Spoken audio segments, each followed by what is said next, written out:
Red Sox breaking it open here in the third, a 3-run lead. He got every piece of this one. That dugout is going insane. That is Melanie Newman on the call of last week's Apple TV game. Of course, the battle of the Sox between the White Sox and the Red Sox. The Pale Hose getting the victory 4-2 over the Red Sox. And Melanie is joining me now here on High Heat on the call tonight again for the Padres at the Braves. And man, what a homecoming for the Peach State, Melanie, not just you.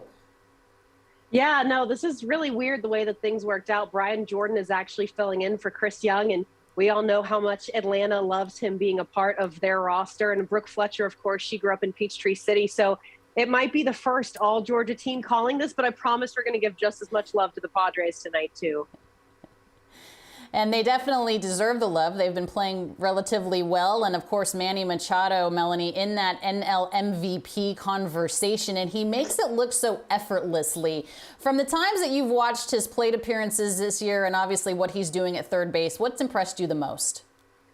I really look back at that Miami series that they had because they've put together such an impressive stack of pitchers. And for Machado, I mean, he had a 1625 OPS. Like, he's already pushing some of those big numbers that we saw in 2020 for him, you know, the 7+ WAR. This is a guy who might have gotten a little overlooked at times between big stars like Fernando Tatis Jr., Eric Hosmer, of course, with the reheat that he's having this season. But Machado is on track to have some all-star numbers. And I think if anything drove that home, the day that Miggy hit 3,000, he was the first name to come up of, if there's anybody who's able to follow this feat next, who is it? And he might be the only one. Yeah, he has a 21-game on-base streak. It's a good pitching matchup tonight, Melanie, that you get to call. You, Darvish, Max Fried. Apart from one bad outing against the Giants, you, Darvish, has pitched really well this season, and Max Fried has looked every bit as good as he did in the World Championship year. What are you looking forward to the most? This is just going to be, I mean, exactly like you said, such a good pitching matchup. I think you is so unique because I'm not even going to attempt to call half of what his pitches are. We all know that he has variations of everything that we don't even have a definition for at this point. And what I love about the two of them is they're already those guys who are closing out 7 innings of work, where we saw that regression for a while, and we wondered if starters would ever go past 5 innings again, with the exception of, you know, some of the old staff still hanging around. These two are out there and they're carrying the load for their team. Snitker definitely needs Fried to continue to go ahead and be that clutch guy that he really has been as long as he's healthy for the Braves, because you're starting to see everybody heat back up right now. And I talked to someone last night about that, and I said, you know, that was why you saw some teams struggle, is if you were an offensive team coming into the season, you know, you struggled between the short spring training, the fact that you're dealing with a different baseball, the humidors, everything else. But if you were the team that was always anchored on having great pitching, you are coming into your prime spot right now, because those numbers are starting to heat back up with the weather, and your pitchers are just going to keep doing what they've been doing.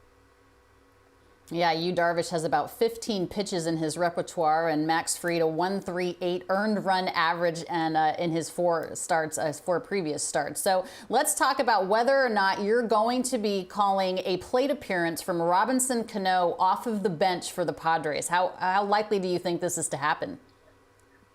It's, you know, flip a coin at this point. He has been somebody that we've been talking about in our production meetings pretty much for the last 4 days, ever since word started to come about that he might be joining the Padres organization.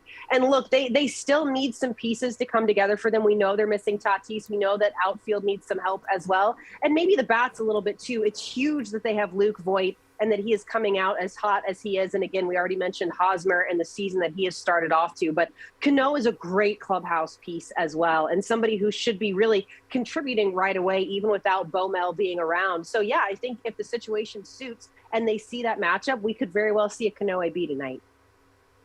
Yeah, it would be good to see. I can totally understand why the Mets didn't need his services anymore, but I can absolutely understand the signing for the Padres as well. For those that don't know, Melanie Newman does a tremendous job covering the Orioles for their radio broadcast. And your O's are playing pretty good baseball right now, Melanie, because they've won 6 of their last 8 games, I believe. What's been the difference? It's been the pitching this year. You know, we always thought that coming into the season, the bats would be there. We knew that that veteran outfield group would be huge, but the pitching has been stellar. And those young guys like Ryan Mountcastle are just picking up right where they have left off. And so this was one of those teams, again, mentioning they should have come in as an offensive team this season, but they weren't. So where the pitching was great and they couldn't get enough run support, you saw a lot of low-scoring one-run losses for the Orioles or close ball games until those final innings. Now that that's starting to pick up, they're coming back. And this is doing it all without John Means. I mean, when he went down, the Orioles coming into this season with John Means had 4 starters and a question mark.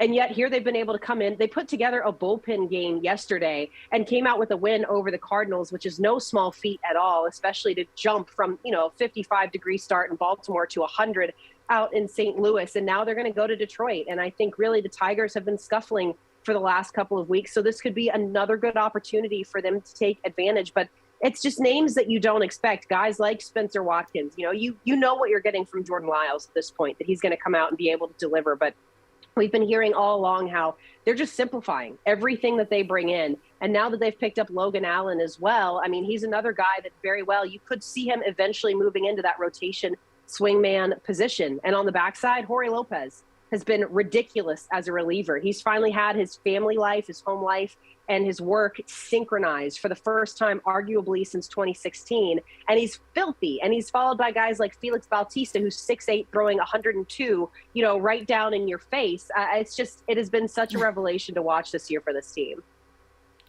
Adley Rutschman and Grayson Rodriguez, do we see them soon for the O's?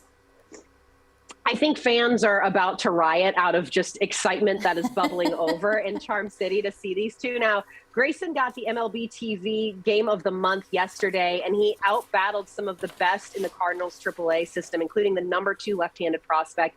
He punched out 8 in his time there. But I still think, again, this is something that Mike Elias has been preaching. They're not going to rush prospects for the sake of the big league product. They want to make sure that they come up in their own time when they're 100% solid. And then you're not bouncing them up and down, putting a little bit of their development at jeopardy in this situation. But he certainly looks really good. I don't think there's any way he doesn't get the call before the end of the 22 campaign.